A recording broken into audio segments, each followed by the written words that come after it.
Oh, tayo'y magmahal,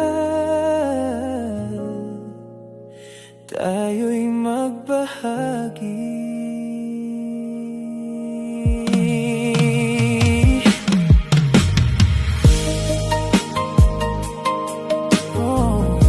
Nagbaon lang po siya ng kanin. Tinuyuan niya lang ng po. Sabi niya, imagine ko na lang, mama. Isang mapagpalang araw mga kalingap, mga kababayan, at nadidito akong muli kila Nanay April at makumusta. At yun nga ay kung pwede ay umpisa na natin yung kanilang sabubong. Kaya abangan nyo po mga kalingap, mga kaibigan, and let's go.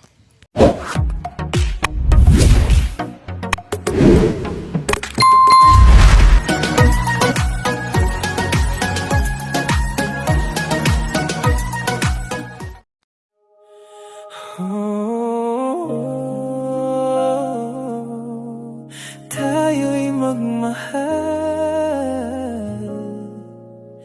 tayo'y magbahagi.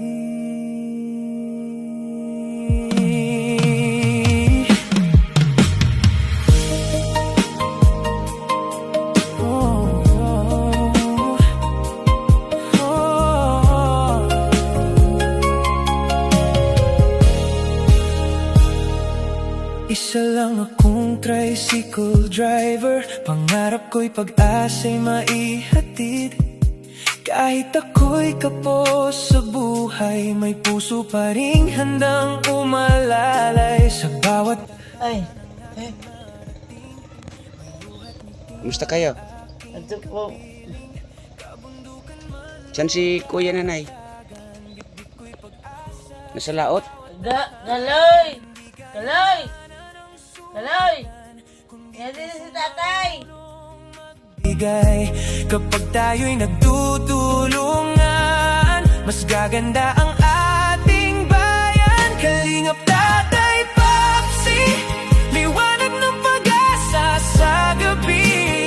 Sa bawat batang gustong mag-aral, hindi niya hahayaang mapigilan. Kalingap Tatay Papsi, kasama ang mga sponsor sa paglingap. Magtulungan tayong lahat, pagmamahal lang. Ayan po yung anak ko, oh. Saan yung anak mo, Nanay? Dilo!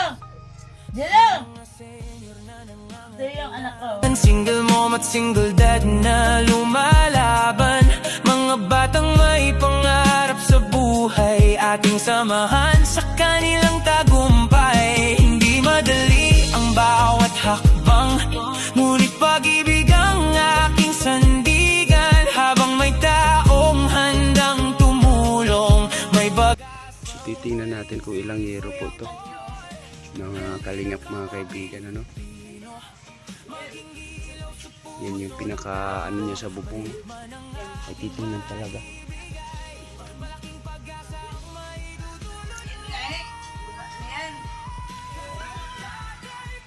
Oh, baba mo. Tay! Saan kayo, Tay? Dilo! Galoy! Ano yan, Dilo? Ano yan? Ano yan, Dilo? Ako, sa tatay, oh. Dilo! Damit kayo, Tay? Magdamit ka. Ito po yung anak ko, oh. Saan? Yan. Dilo! Nananap ka Itawag. ni tatay. Yan po yung anak ko. Na.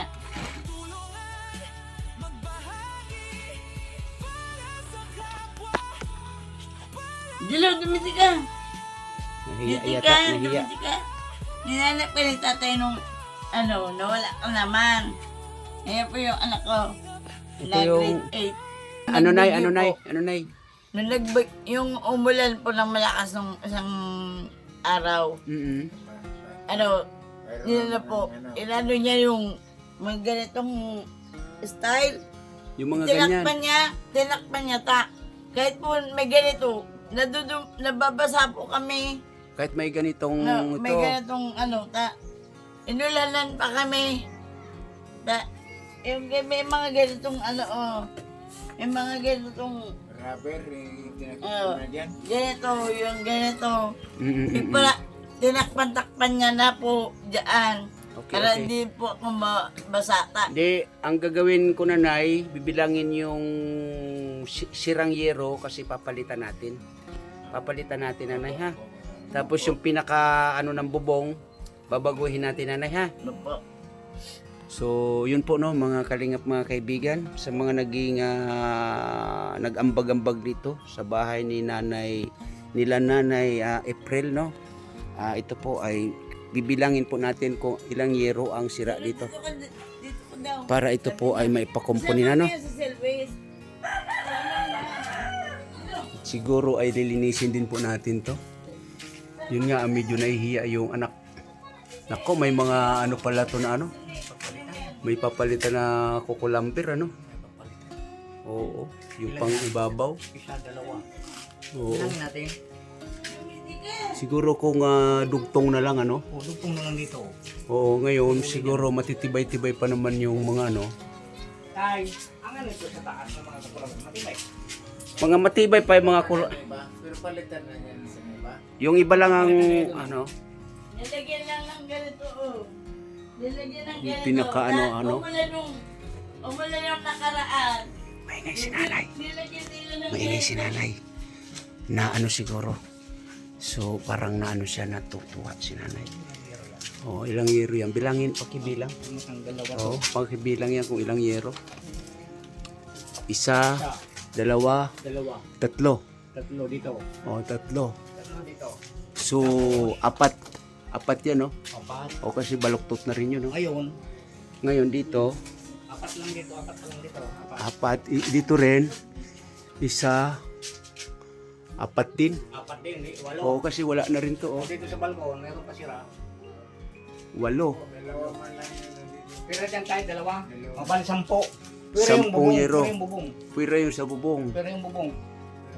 Ilan kaya yung ano na sa bubong na yan? Mga ilang piraso kaya na. Mga ilang piraso? Tatlo? Sa bubong. Ako nang bala yan. Hindi, bubong lang. Bubong, yung sa bubong tatay, yung pinakadugtungan ng ano, oo. Para hindi na kayo. Yung pinakaalulod. Dalawang tatlog yan. Ha? Dalawa. Dalawang taplod tatay. Na anong size niyan tatay? Di ba parang 8? Otso yan. 8 sa dalawa. So, 10 yero na... Anong size niyan tatay? Ano yung haba? Otso. 8. 8. So dito sa ano na to, dalawa rin. Bali 10. Bali 10. Ang problema na lang nito yung yung doon sa pinaka ano talaga. Kaya tumutulo siya. Tapos yung ano tatay, yung dito pakitingnan nga kung ano tong ano, yung kukulamber. Ano presya? 3 por 2 por 3 3. siguro 3. Oo, 3 oh. Tulo. 3. So kuha na lang tayo ng di 8 siguro.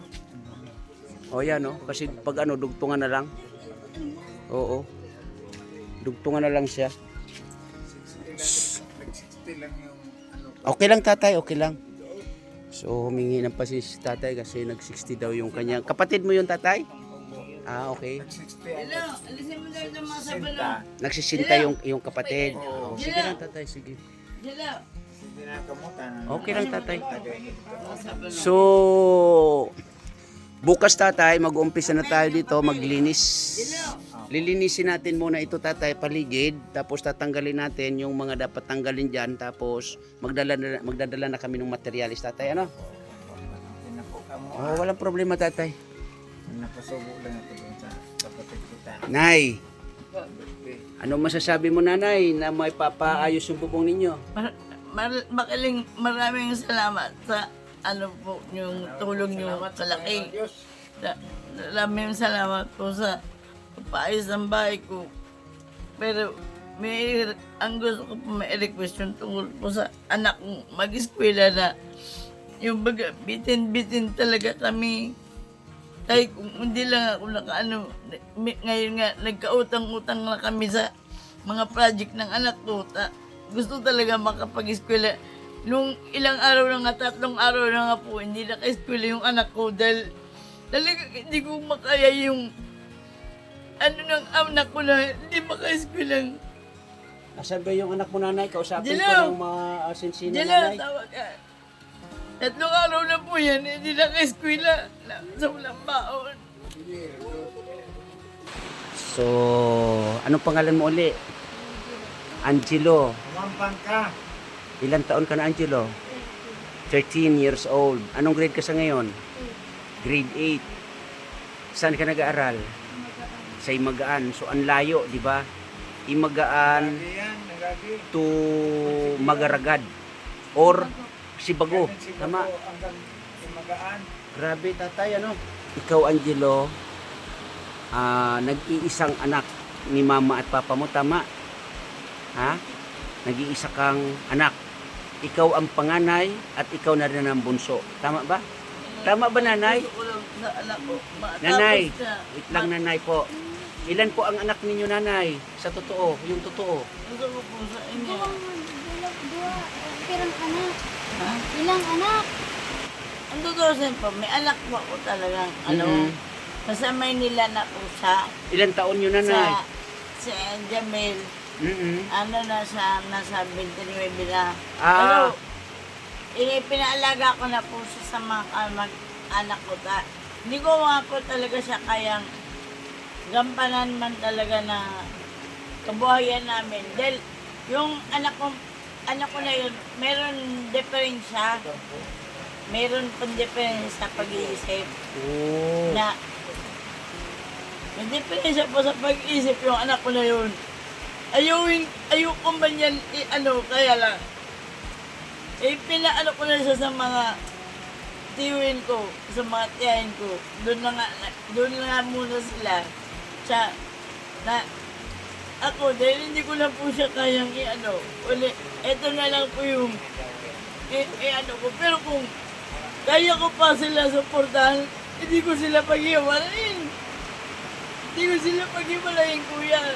Dahil talagang, pero ito talaga, ang pinapangarap ko talaga, matapos yung anak ko na to, ito lang talaga, makatapos sa pag-eskwela. So, ang totoo, nanay, ang anak ninyo ay dalawa. Magkapatid Dalawa po sila sa tatay at sa nanay. Nanay? Magkapatid po sila sa tatay? Apo, Okay. po. Magkapatid kayo sa tatay. Iisa ang tatay ninyo at ama. Tama? Yun totoo. Okay. So ngayon, itong kuya mo ay kilala mo. Ano pangalan ng kuya mo? Jamil. Jamil. As in, kilala mo siya. Nagkasama kayo dito sa bahay na to. Okay. So ikaw, ang pangarap mo ay ano? Makapagtapos para makatulong kila mama. So ano ang gusto mong maging? Ano? Bumbiro. Bumbiro o fireman. Okay?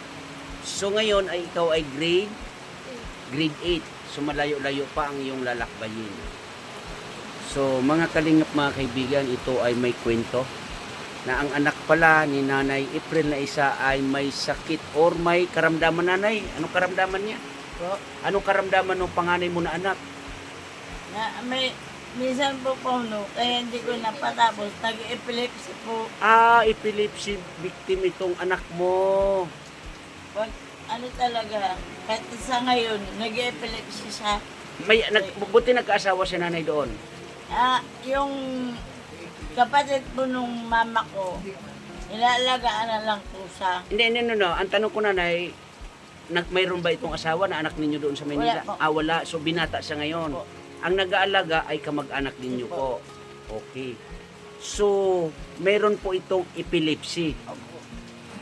Ilang taon po siyang napunta doon sa mga kamag-anak ninyo, nanay? Matagal na po siya nandun. Sa palagay nyo, mga ilang taon siya nung siya napunta doon? Inaabot na po siya ng mahigit na 10. May 10 years na siyang nandoon. Oh, so halos binata na nang napunta siya doon, tama? Kasi ngayon ay edad niya ay 29 years old. So ngayon nanay, ang pinapangarap mo ay matapos sa pag-aaral itong si, ano pangalan mo? Angel. Angelo. So tanungin kita uli Angelo, gaano mo pinupursigi ang iyong pag-aaral? Matulong kay mama. Yung hirap na pinagdadaanan nyo ngayon, ano sa tingin mo? Magiging sagabal ba yan sa iyong pag-aaral? Opo. Bakit mo nasabing magiging sagabal sa iyong pag-aaral? Yung minsan po naglalakad lang po papunta sa paaralan. Ano? Minsan naglalakad lang po papunta ng paaralan. Pero kaya mo naman. Kaya mong magsakripisyo sa paglalakad. Opo. Kaya mo para makamit mo ang iyong pangarap. Gusto mo ba na ampunin kita? Doon ka sa bahay ko titira. Kaya mo? Hindi, seryosong usapin. Seryosong usapin to. Nanay, hindi ko naman ilalayo sa inyo ang iyong anak. Dito lang siya. Pero, kung nais talaga niya na magtapos sa kanyang pag-aaral, aampunin ko siya. Ang ano po, tay, paano, minsan, wala man po kasama sa ganitong itsura ko. No, nanay, si tatay, nandito si tatay. Tay, Opo. meron akong tinitirahan na bahay. Wala po akong kasama. Okay? Ngayon, ang gagawin ko, Monday to Friday, nasa bahay siya nag-aaral. Kung pwede lang. Ngayon, pagka Friday ng hapon, kukunin nyo sa bahay. Or ihatid ko dito. Pagka Monday ng umaga, kukunin ko siya para sa pag-aaral niya. Kung okay sa inyo, tatay. Ako, sa akin, walang problema. Basta gusto niya na makatapos sa pag-aaral niya. Hahanapan ko po siya, tatay, ng mga susuporta para sa kanyang pag-aaral. Okay po.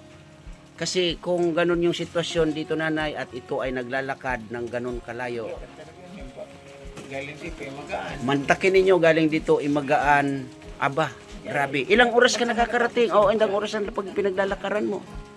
Nasa isang oras. Grabe. Basta wadi sobrang isang oras. Sobra isang oras. Hindi, kulang-kulang isang oras. Kulang-kulang isang oras. Ano yung lakad mo? Takbo lakad, ganun. Lakad. Lakad talaga. Kasi Grabe, nga no? po, ay, hindi na nga nakakalmosal yung anak ko. Pumunta na, magpapasok ko siya. Nung kailan lang po, tayo, nung anong, nagbaon lang po siya ng kanin. Tinuyuan niya lang po. Sabi niya, imagine ko na lang, mama, ulam ko yung tuyo. Talaga, gusto talaga. Grabe, no? So, hayaan nyo, Nanay April, kukumpunihin mo na yung inyong bahay dito. Ngayon, pag mag-usap tayong muli about dito kay Angelo, no? At kung papayag ito naman si Angelo na doon sa bahay, total malapit naman ang school doon sa amin, pwede. Pero kung hindi naman, titingnan natin kung ano yung pwedeng isuporta namin para dito kay Angelo, no? So, ganun po, nanay, ang inyong bahay po ay amin pong ipapakumpunihan, Sa ngayon ay bubong lang muna yung ating kukumpunihin, nanay, ha? So, tatay, yung ating gagawin sa ngayon ay yung inyong bubong lang muna. Opo. Sana, tatay, kasi isa lang yung aking trabahador, sana po, tatay, ay makatulong din po kayo. Kaya pa ka, tatay? Oo, kaya ko pa makatulong sa kung sino man na mapunta ditong magtrabaho. Kaya, kakayanin ko pa yan. Para makatulong, tatay. O, Opo. sige. So, sa madaling panahon, tatay, gagawin natin ang inyong bubong na nandiyan po kayo, tatay, no? At kailangan malinis muna yung kapaligiran, nanay, no? Lilinisin muna natin yung kapaligiran. So, nanay, ano po ang masasabi ninyo muli sa... Maraming po salamat sa mga tumutulong po sa amin, sa anak ko, sa bahay namin na kung maayos. Kung mapayos mo po yung pag-ispira ng anak ko, kung ano yan, salamat po. Maraming salamat po. Kasi hindi na po yung kalagayan ko ang, nyo, basta alang-alang po sa anak ko. Biyaya ng Panginoon Diyos. Salamat. Maraming salamat po, tatay. Dumating kayo sa amin. Welcome po, nanay. So yun mga kalingap, mga kawit, mga kaibigan, si Nanay April, ayan, humihiling siya na kahit hindi na sa kanyang sarili, no, sana po nandyan po kayo para mas matulungan natin itong si Nanay April. Nay, Salamat po. meron po kayang pwede mag-massage sa inyo dito, Nanay? Lord, salamat po. Panginoon. Kasi pag Nanay, Tabangan ipapamassage naman kayo, natin. Nanay. Meron kayong Tatay. kakilala dito, Nanay, na mas nagmamasahe? Opo. Sige, Nanay, pag kakausapin. Pero sa ngayon, Nanay, o yung bahay nyo muna ay yung ating aayusin, ano? Opo. Kahit hindi man gaanong ayos na ayos, ang importante, Nanay, ay hindi kayo maulanan. Okay? Sige, sige. Welcome po, Nanay. So, Angelo, mag-usap tayo muli, ha? Okay ka lang? Mag-usap tayo muli. Nahiya ka ba sa akin? O, tawagin mo na lang akong tatay, ha? Kasi anong tawag mo kay mama mo? Mama? Kay papa mo, anong tawag mo? Papa. O, ngayon may bago ka ng tatay, ha? O, ito mga kalingap, mga kaibigan, ay gagawin natin itong pinakagwapo dito sa Donsol, no? Tapos nga, may pasok na naman. Problema na naman sa kanya. Problema na naman po sa araw-araw, isang linggo. Ang problema naman namin sa kanya. Grabe, no? So, sa ngayon, Nanay, ganun lang muna sa, Nanay, ha? Opo. Okay.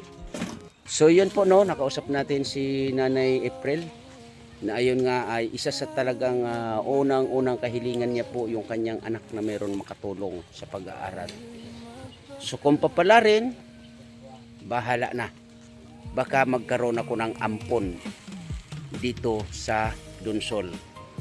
Kasi nga ay medyo malayo ang kanilang school, no? 1 hour mahigit ang nilalakad ng binatilyong ito. Pero titingnan po natin kung ano yung pwede natin na itulong sa batang ito na nangangarap na maging isang fireman. Na ang gusto ni Nanay April ay matupad ang pangarap. Kaya sa mga sa aking premiere, maraming salamat po sa inyong panonood, ano? At siyempre, thank you po na marami sa mga nagiging kaagapay, katuwang natin sa paglingap dito. Ate Dirolan, Ma'am Gina, Miss Anig, Miss Carol Baya, Miss Balin, Kuya Walter, salamat din po at Inday PB, Ma'am Bertos Woman, Ma'am Jeannie Stordeban, Ate Salinyagan, at siyempre sa gumawa ng ating music, Sir Dante. Salamat po sa iyo, no? Kaya muli sa aking premiere, maraming salamat and God bless sa lahat. Lagi po tayo mag-iingat and thank you. Bye-bye.